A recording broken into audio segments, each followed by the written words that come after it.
There's so many seemingly unfulfilled promises, and it's not because of the Republicans. It's his own party that won't pass them. Now, some would call them exaggerations. Some might even call them downright lies. You decide. Did he keep his promise? First of all, these are big things, man. These were the things that people who voted for him, they wanted. Let's try, well, health care. No, didn't get health care done. Keep your doctor. He just said no. If that would have passed, you would have lost your doctor. Gitmo. Did he do that? Let's try. Watch. And we then provide the process whereby Guantanamo will be closed no later than 1 year from now. Still open. That turned into a debacle. Barack Obama wasn't going to conduct business the way George W. Bush did. He made that promise. Watch this. He's been saying, well, I can basically change what Congress passed by attaching a letter saying, I don't agree with this part or I don't agree with that part. I'm going to choose to interpret it this way or that way. That's not part of his power. But He's right. This is part of the whole theory of George Bush, that he can make laws as he's going along. He's right. I disagree with that. He's right. I've taught the Constitution for 10 years. I believe in the Constitution, and I will obey the Constitution of the United States. We're not going to use signing statements as a way of doing an end run around Congress. Got it? No signing statements. Here's a constitutional lawyer. He's very clear here. I taught the Constitution. He's right about George W. Bush. It's not within his power. Shouldn't be done. Progressives do that. Well, you didn't like it and I didn't like it. No signing statements. What happened? What happened to the I will obey the Constitution and we're not going to use signing statements? Why would he violate his word so quickly? Because, as Saul Alinsky said, the ends justify the means. It doesn't matter. Just get it done. Watch this. See if you recognize. I'm just compare and contrast here. Here's FDR, another huge progressive, 1933. If we cannot do this one way, we will do it another. But do it, we will. Got it? Can't do it the one way? We'll do it another, but we're going to do it. Watch this from the State of the Union, just, what was it, last week? That's why I've called for a bipartisan fiscal commission. Yesterday, the Senate blocked a bill that would have created this commission. So I'll issue an executive order that will allow us to go forward, because I refuse to pass this problem on to another generation of Americans. But do it, we will. Finally, there's Pelosi on this case. The American people have made it clear we don't want health care. But do it, we will. What has she just said?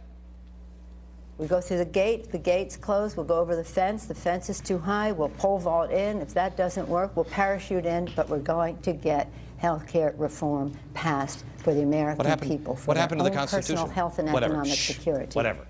What happened to the Constitution?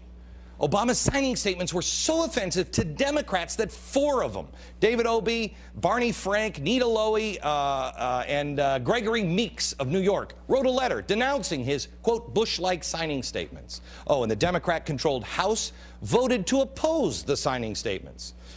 After opposing the Bush surveillance programs, he retained them. The Bush tribunal system for detainees, he preserved it. I don't even have these on the board.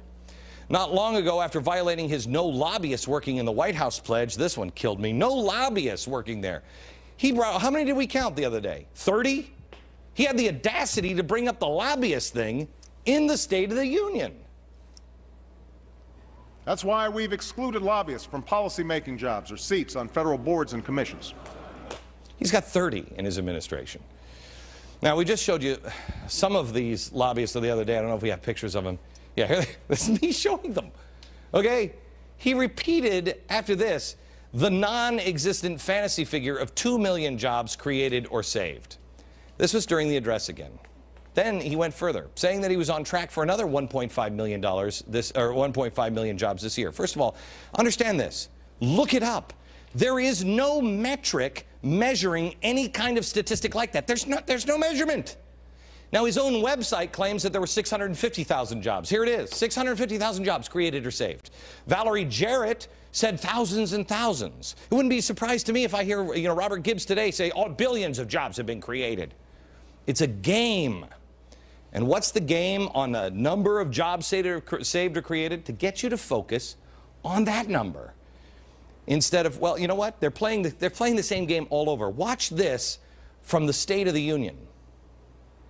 But the truth is, these steps won't make up for the 7 million jobs that we've lost over the last 2 years.